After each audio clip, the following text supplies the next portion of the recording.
अरे हम कहा था नहीं दे किसान किसान किसान बाबूजी कहा रे सियान भैला के बाद भी लड़का नियत झगड़ा करता सन। देखा ना बाबूजी हमरा के हॉस्टल जाए बा आई हमार तौली लेके भाग गए। जब देखा था वैसे ही करेला। हम अपना ला नया नया कपड़ा खरीदे दी आई पहन के भाग जाला। कहा ऐसा करता रे त का करे यार ये लोग खातिर तो नया नया कपड़ा खरीद लो हमरा खातिर कहियो खरीदले बड़ो तो ये लोग के ना पहनी तका लंगटे घूमी। बहुत जुबान चलाता तो देव कर तौली ना दे अरे ना दे भो दे हमार तौली दे हमार तौली दे। अरे ना दे किसान हमार तौली दे किसान। अरे अरे का हो गइल काहे झगड़ा करत रसो? देखा ना भाई ये हमार तौली पहन के भाग आइला। दे दे बेटा। ना देब ना दे दे दे हमार तौली दे। अरे किसान का भाई तोर छोट भाईया ना हो। ते नहीं के जानत माई दूसरे के तौली पहनल हाइजीनिक ना होला। हाइजीनिक ना होला। हाइजीनिक ना माई हाइजीनिक इससे बैक्टीरिया फैलेला तब बीमारी हो जाला। अच्छा भाई भाई का कपड़ा पहनने से बीमारी होला हैं? भाई भाई का खून अलग होला का? हाँ कपड़ा तक कपड़ा भाई भाई के खून भी अलग होला। भाई भाई का खून अलग होला? भाई तो भाई माँ बाप बेटा के भी खून अलग होला। अब देख हमार खून है ए पॉजिटिव ए गधा के खून है ए नेगेटिव आ भैया के खून बी नेगेटिव आ बाबूजी के खून ए बी नेगेटिव है। इनका के डॉक्टरी बाद में सिखाइए। हमरा ऑफिस जाके देर होता तोरा का हॉस्टल छोड़ी के नहीं बता पहले। देखा ना भैया हमार तौली नहीं की दे। किसान तौली दे कर ना देब हो हमार तौली दे किसान किसान दे हमार तौली दे भैया कहा तने हम नीचे ना की पहन ले। हम नहीं की जाला हमार तौली भैया नु दे नहीं की पहन ले भैया नु हमार भैया हुआ हमार तौली दे किसान का रहा है किसान बोलो तनी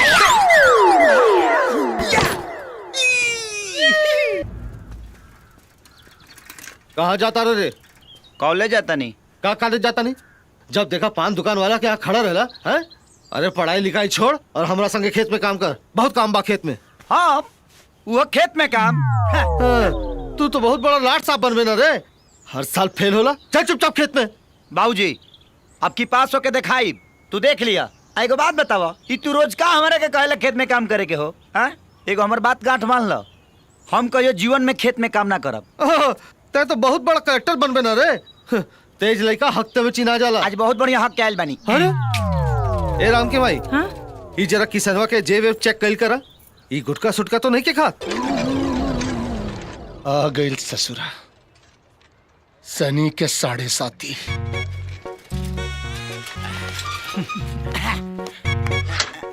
का हो ए बनवरी आ चंदवा कॉलेज चल गइल का? हमरा से का पूछे तारे रे हम ओकर चौकीदार बानी का। अरे तो तोरा दुकान के एगो कर मकान बा अते ओकरा के रोज आवत जात देखेली ए सब पूछ दे तो भड़कत का बड़े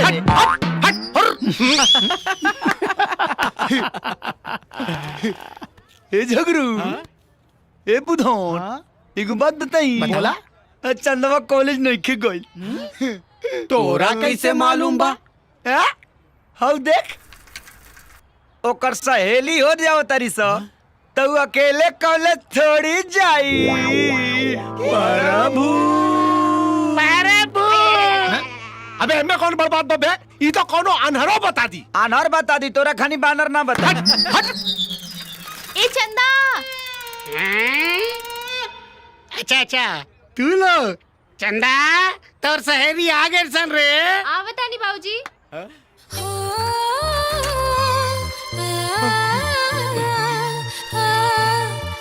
हेलो चंदा काल बा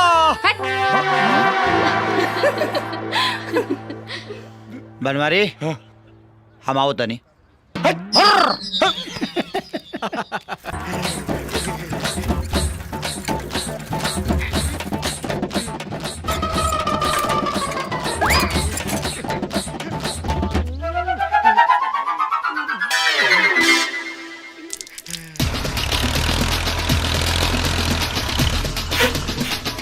अरे जोखना ई साइकिल कौना के हरे?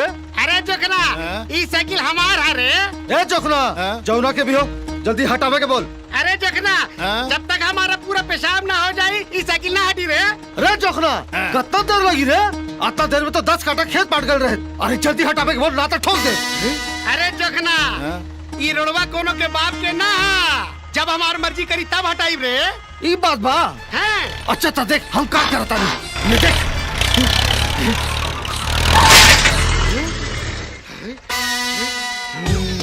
अरे रुक, अभी बताओ तारी तोरा के। अरे तू का बताइबा, हम बतावा तनी। तार तगड़ी लेके चीज दे तो भाग कर दे। अरे छोड़।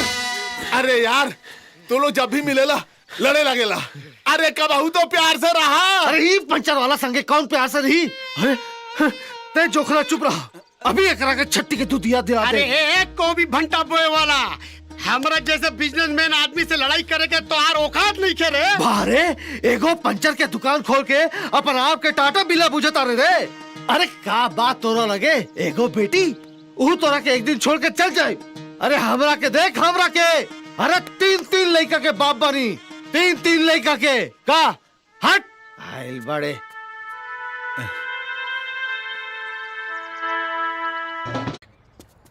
का बे बड़ा ठोक के गेल रहले ताओ, चंदवा नाने देला सब भाव। हने आओ, अभी हमार भाव ठीक से कहाँ भइल बा बेटा, लागत ता गीता तो ना पड़ेला ई। ओमे स्पष्ट लिखल बा, कर्म करते रहो बेटा, फल की चिंता ना ही करो। हमार काम बा कईल कर्म, और फल देहल तो ऊपर वाला के हाथ में बा। बुझली रे भगचोनहार। प्रभु ए झगरू हिने आना रे। का भइल? तनी हमर साइकिलिया टेढ़ा करना। हो गेल। ओके चंदा, ए चंदा। अरे कहाँ गुजर जाता रे? हमरा साइकिल का हैंडल टेढ़ा हो गइल बा, सीधा कदा। चल सीट के धर। तैं को भी भंटा बोए वाला गोविंद प्रसाद के बेटा हुए ना रे? हाँ ता समझा दे अपने बाप के। अरे वो कहा को भी भंटा बोए वाला एगो मामूली किसान और हम एगो बिजनेसमैन। वो बार बार हमसे टक्कर लेता रे। हाँ। बड़ा सुंदर बड़े यार। का सुंदर है रे? तहर दुकान का टायर बा, का ट्यूब बा, का रिंग बा, का सीट कमर बा। बाबूजी हैं? हमके 100 रुपए चाहिए। काहे रे? हमके सहेली लोग के साथ पिकनिक पे जाए के बा। तू जा काली ले लिया। तू काल काल बोल के टरका दिला। हमार सहेली लोग आवता लोग, हमके अभी चाहिए। इला चल जा। हाय हाय का ये स्टाइल बा। ये स्टाइल रे? तारा मोच के का मोच बता। हाँ हाँ। तनी चंदा से पूछा ना वो कहाँ जाती है। हाँ बेटी चंदा। हाँ बाबूजी। अरे पिकनिक में कहाँ जाता रू बेटी? नदी किनारे। नदी किनारे जाती है। नदी किनारे। अरे रुक, ते काहे पूछ ले रे कि वो कहाँ जाती है? तुहार बेटी चंदा हिया और जवान हो गइल बिया, तो तुहार जानल जरूरी बना कि वो कहाँ होतिया, कहाँ जातिया। सही बात बा। ये बात बा।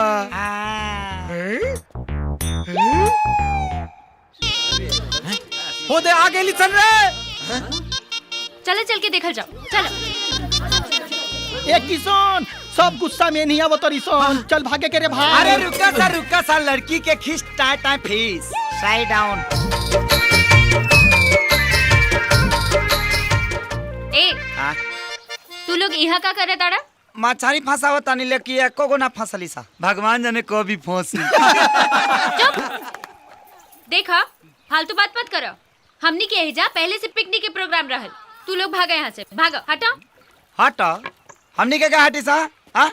तारा लोग के बैठे के बाद जा कहने कचरा पार्टी में बैठा लो।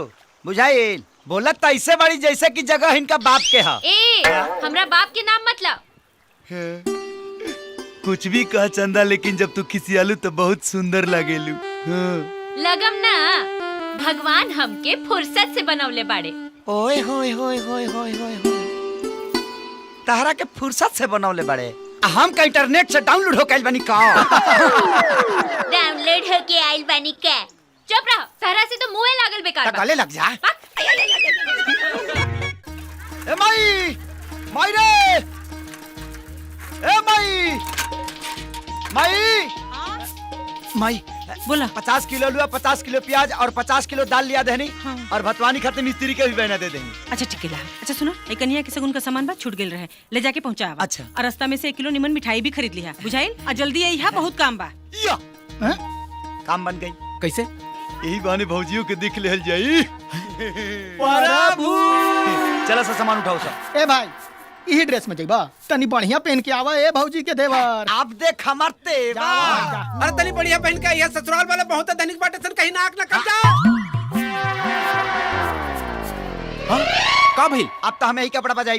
काहे? हम जाई का है हम जाइब सामान उठाओ। रेडी ओके चल चल। मालकिन मालकिन ये लोग पायल दीदी के ससुराल से आइल बा लोग। हाँ आओ बेटा आओ बैठो आओ प्रणाम माँ जी। खुश रहो बैठो। बेटा तुम्हारा नाम क्या है? जी हम राम भैया के सबसे छोट भाई हैं। हमारा नाम किशन है, झागर है, बुधना है। अच्छा हम लोग साथ में पढ़ते हैं, परीक्षा भी देते हैं और हर साल फर्स्ट आते हैं। पीछे से और इस साल भी घिच घाच के फर्स्ट लाइए देंगे माँ जी। पढ़ाई का बहुत लोड है, दिमाग में दर्द हो गया है, ललटेन जला के पढ़ते भी हैं माँ जी। टाइम बिल्कुल नहीं है माँ जी, लेकिन माई बोली ना शगुन का सामान छूट गया था तिलकवा के दिन, तो इसको पहुँचाओ। तो हम सोचे कि चलो भाई टाइम निकाल के चलते हैं, और हम आए हैं लेकर, और इसी बहाने भौजी को थोड़ा देखियो लेंगे ना। ठीक है गोवर्धन, जी ये मालकिन। शगुन का सामान है, इसे अंदर ले जाकर रख दो संभाल के। ठीक बा। अरे ये कचरा लेके कहाँ जा रहे हो? रखो यहाँ पे। दिखाओ क्या है इसमें। बहू ये शगुन का सामान है, इसे अंदर ले जाकर देखो। इसमें देखना क्या है माँ जी? सड़ा हुआ मेकअप का सामान ही तो है, कोई खजाना थोड़ी ना है। चल रहा है। नाश्ता तो करके जाओ बेटा। माँ जी अब राउंड नाश्ता वही दिन करब जहिया बरात लेके आई। ऐसे कैसे जा रहे हो? अपनी भाभी से तो मिल लो। अब भाभियों से उस दिन मिलब जहिया बरात लेके आई, और ऐसे भी उकरा मुंह में कोनो खजाना नहीं खेला।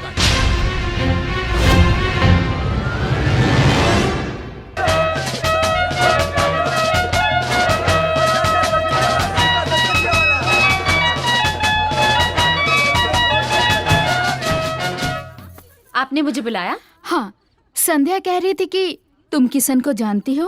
हाँ दीदी, अच्छी तरीके से। तुम उसी के गांव में रहती हो? नहीं दीदी, वो हमारे पड़ोस के गांव में रहता है। अच्छा, कैसा लड़का है वो? एक नंबर का लफंगा है। मुझे भी ऐसा ही लगता है।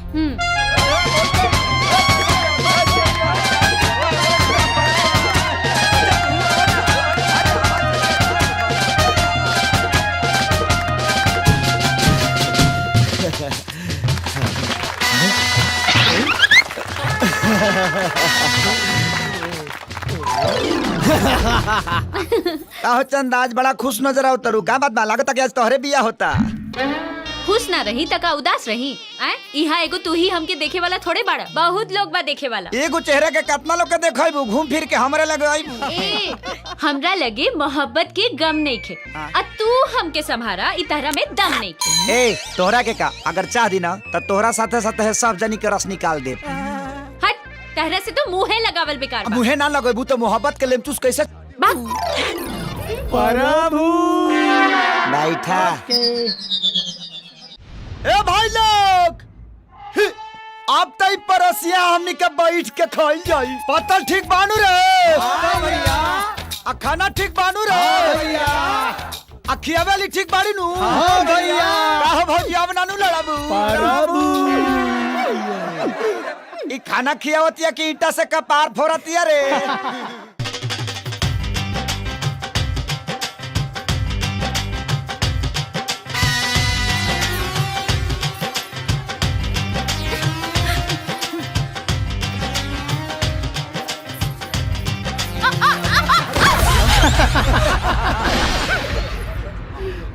अरे बेटा उठा। मैं तंग आ गई हूँ इन नाटकों से। मेरा कमरा कहाँ है? बताइए। पायल पायल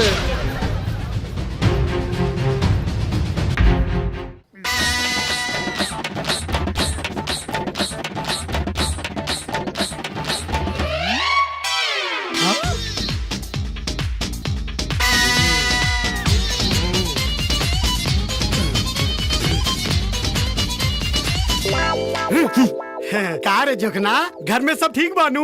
ठीक बा। है सुननी, हाँ नया पतो आइल बाड़ी, घर में सब ठीक बानू? का बात करता रहो, काहे ना ठीक रही? अरे हमार पतो तो लाखों में एक भी है, लाखों में। अरे ना ना, हमारा गांव में एक आदमी करोड़ों में पतो ले आइल बाड़े। मर्सिडीज में सर दे आई और स्कूटर में फर दे चल गई। का रे ये केकरा के सुनाता रे? अरे सुनावे के का बारे झंटा, समझदार खातिर इशारा काफी होला। कार जोगना हम ठीक कहता नहीं ना। अरे चुप रहो बोकरा। अब देख लड़कन के कमाई खातिर बाहर जाके पड़ी की ना। अब एकर मतलब ई तना होला कि लड़का अपना माई बाप के भुला जाइए सन है? अब घटिया आदमी के घटिया सोच का रे जोखना। अरे ज्यादा भोई भोई करे आइल बड़ा तो भोई भोई करा। अरे हमार माथा काहे खराब कइले बड़ा? अरे हम तरह के बात मत देख ले रे। अरे तू हमारा का देख रे? हम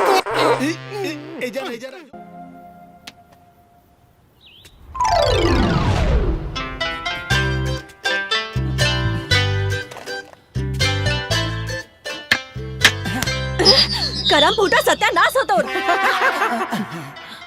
तू अरा मुझौसा मुझे रहो ना, तेरा अखिया में कच्चा फूट गइल बा का रे? हाँ लौकत नहीं खे। हमारा तो लौका था, हमारा गुलिया का थोड़ी लौका था ना, तो कगरी कट के निकल ना जाई। गुलिया के जैसन तू आन्हर हो गइल बाड़ा। कहा समहू आन्हर आती तो गुलिये के जैसन तोरा में सट जाती। सटे के इतना शौक बना तो हमरा घर पे हमरा बाबूजी से हमार हाथ मांग के दिखावा, तब जाने कि कितना बड़का हीरो बाड़ा।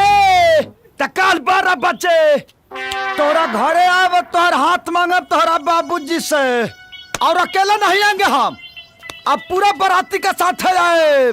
अरे जरे ढोंगी जा। एक काल 12 बजे, एक काल 12 अरे बजे। हाथ ले जाओ। अरे अब ठीक बानू प्रभु।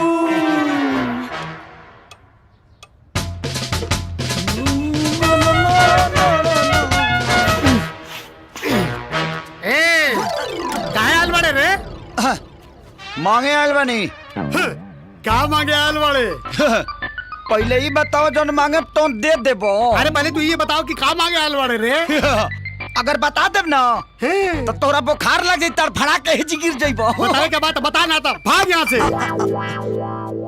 मांगी देबो सही में। अरे पहले ही बता ना का मांगे आल बड़े रे? हम तो चंदा मांगे आयल बनी। चलो मांगे हट।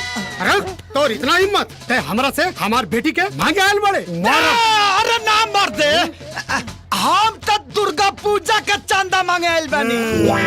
दुर्गा पूजा के चंदा मांगे आल हैं? अभी दुर्गा पूजा का बार है? तो दे दे हमनी के मना लेब संग। अरे तू भाग जा, हम कोनो चंदा ना दे।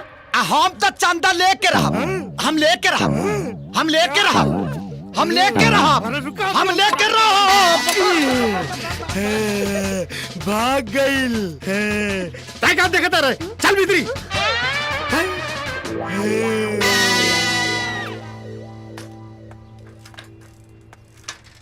अरे रुका देता नहीं, फ्री में पान खा।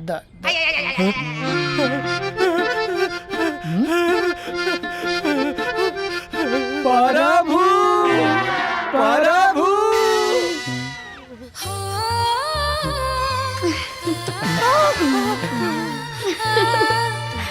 अरे यार हमरा तो विश्वास नहीं के होत, आज पहली बार चंदा हमरा के देख के हंसल बड़ी।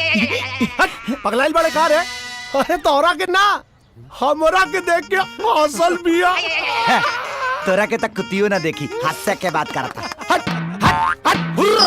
अरे यार आज चंदा हमरा के देख के हंसली, कहाँ जाई रे, का करी रे?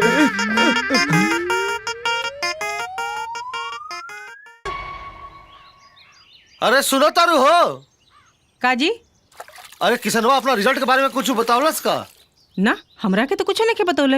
हो सकला ओकर रिजल्ट ना निकल होखे। वाह ओकर साथ दोस्त मिठाई बांटता रसन। कहाँ बा किसनवा? का रे तोहार रिजल्ट निकल गइल? हाँ निकाल गई। का भइल?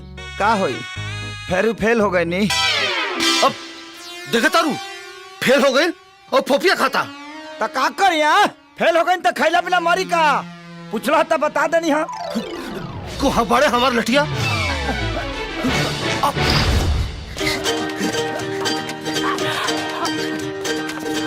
ए किसनवा चुपचाप हमार लठिया दे दे रे। आज बताओ तनी तोरा के हमने के फेल भेले के रिकॉर्ड तो बनिए गेल हो। ए किसनवा हाँ बार बार फेल होला तब तोरा शर्म ना आवेला।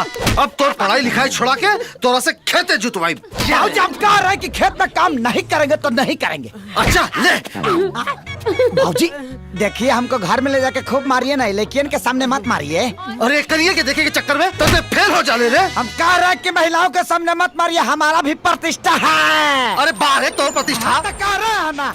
बाबूजी बाबूजी हम पास हो गए नहीं बाबूजी, पूरा कॉलेज में फर्स्ट आइल बानी बाबूजी। वाह देख ये फर्स्ट आइल बा अतः फेल हो जा रहे। तो कहे नहीं फेल होंगे हम, हमारे ऊपर सब लड़की समाज का लोड है, इनका ऊपर कल्ची का लोड है। बारे बहुत तू मुख्यमंत्री के इलेक्शन लड़ता रहे ना रे। ए बाबूजी माई माई। अरे कहे इतना चिल्लाता रहे रे? का भाई? हाई देखा सोहन भैया के पार्सल आइल बा। पार्सल। अरे तो देखत का बाड़े, खोल जल्दी खोल। खोला ताने ना। खोलना था। अरे एमे तो चिट्ठियों बा। पढ़ ना बेटा, पढ़ का लिखल बा। पूजनीय बाबूजी प्रणाम। माई के चरण झुके प्रणाम। खुश रहा सोहन भैया। ओहो खुश रहा। और ये किशन के प्यार। बाबूजी के मालूम कि हम यहाँ बढ़िया से सेटल हो गइल बानी, पेइंग गेस्ट में कमरा भी मिल गइल बा। बाबूजी तोरा खातिर एगो इम्पोर्टेंट ठीक से पढ़ रहे? कहता नहीं है जी, काहे मारा तारा दिमाग बढ़ के होला जी। इम्पोर्टेड बंडी भेजा तनी।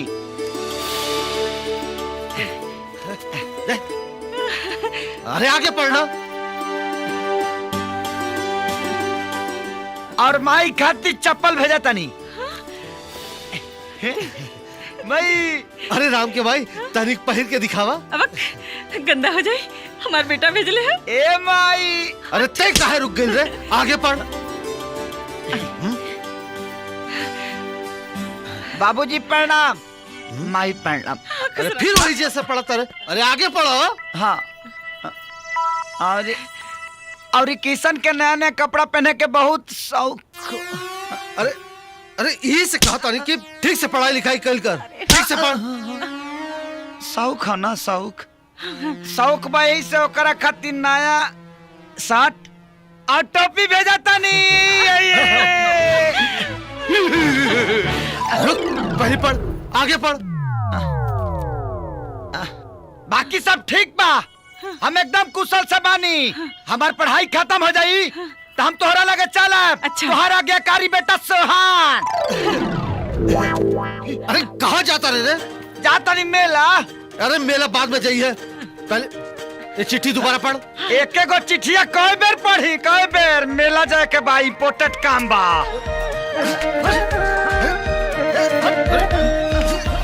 बहुत बदमाश लड़का है। ए चंदा, सलमान के फोटो लेला। अरे हट, हमके तो अजय देवगन पसंद बा। भैया एगो अजय देवगन के फोटो दाता। ई चंदा एगो हमरो फोटो लेला, का हम अजय देवगन से कम थोड़ी बनी। इला आ गईले जोकर जैसे कपड़ा पहन के अपना आपके अजय देवगन समझा ताड़े। अरे एक बार आजमा के ता देखा, अजय देवगन के बुला जेबू। छोड़ हमारा हाथ। एक बार धैले हमारा हाथ छोड़। पहली बार धैले बनी, धैले रह। चुपचाप छोड़ दे। ए चंदा, बहुत हंसी मजाक हो गई। अब हम तोरा से बहुत बहुत बहुत इम्पोर्टेंट बात कराइल बानी। हम भगवान के साक्षी मान के कहा था कि हम तोरा से बेइंतहा मोहब्बत करीले। उठ, हमहू तरह से एगो सच सच बात कर देता नहीं। हंसी मजाक जब ले रहे तब ले ठीक रहे, ओकरा से आगे बढ़े की कोशिश मत करो। जाने ताड़ा हमार पसंद का बा? हमार पसंद बा मोटर गाड़ी में घूमे वाला, अंग्रेजी बोले वाला जीवन साथी।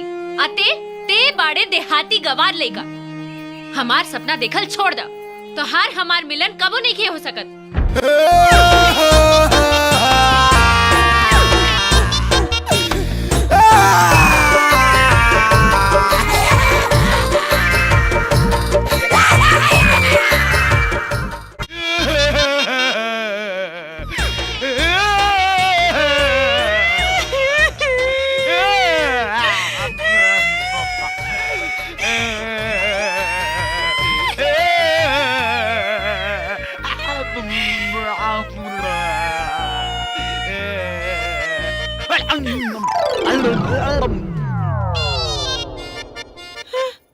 बहुरा गल बका रे। का हो बनवारी भाई, आज तो कमाल हो गई यार। चंदा के सहेली आ गल बाड़ी सन, बाकिर किशन के अता पता नहीं के। तोनी के पता ना का अरे काल मेला में चंदा जवन बेस्ती कैला किसनवा के अरे ओकरे बाद कहीं पड़ल हुई गम में रम लड़ावत। अच्छा अब एक बात बता बस, चंदा से के कर यारी, किसनवा के बनवारी? बनवारी हल्ला ए बनवारी भाई आ गईले हमनी के किशन कन्हैया का हो भैया। दुनिया में एक से एक बेशरम देखनी भाई, लेकिन एक किसनवा जितना बेशरम आदमी आज तक ना देखनी हम। अरे काल मेला में चंदा इतना घनघोर बेइज्जती कैला से कर फिर भी ना सुधरल। भाग भाग चौनार, प्यार मोहब्बत में का इज्जत और का बेइज्जती रे, सब जायज बा। उम्मीद पर पूरा दुनिया कायम बा बेटा।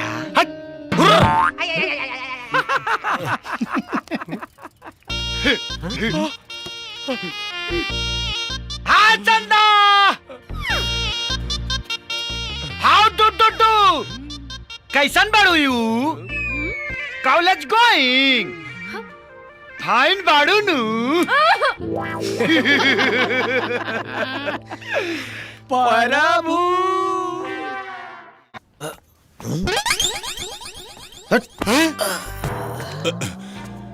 तोहर बेटी कैसन बिया? इलाज चला था। तोहर बेटा कैसन बा? इलाज चला था। सारा गांव में हल्ला हो गइल बारे कि किसन तोहर बेटी के चक्कर चला था। ई सुन के सारा बाराती भाग गेलन सन। चंदा के बाबूजी, चंदा के होश आ गइल बा। हाँ।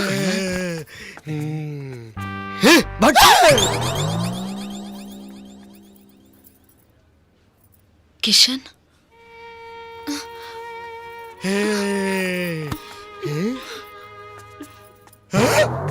अरे हेने उन्हें कहा देखा तारू? सूझ जा बेटी, सूझ जा। अरे सूझ जा ना। अरे तोरा बुझात नहीं के कहा? सूझ जा। अरे सूझ जा ना, सब ठीक हो जाई। सुनिए, ये दवाइयाँ ले आइए। सूझ जा ना। धीरज धर। ए जी, किशन के होश आ गई। अच्छा हाँ। चल। हे भगवान।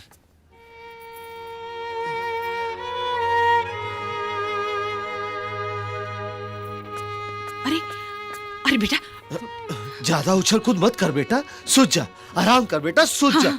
अरे सुधत काहे नहीं खेरे? अरे रुआ काहे डांटता नहीं हमरा लड़का के? अरे डांटी ना तो का करी? देखत नहीं खू, एक तो चोट लागल बा और ऊपर से लड़की देखा था। पेट में लगल बा, आँख में थोड़ी लगल बा। अरे आँख बंद कर, दोनों आँख बंद कर। आँख खोल बेटा, दोनों आँख खोल। का करता नहीं रुआ? इतना सुंदर लड़की बिया, जात बिरादरी का बिया, देखी ना तो का करी? अरे तय का सुनो तारे रे? तो का करी हमरा लग बात होता तो? सुत। अरे तू भी सुता। अरे सुता। हाँ।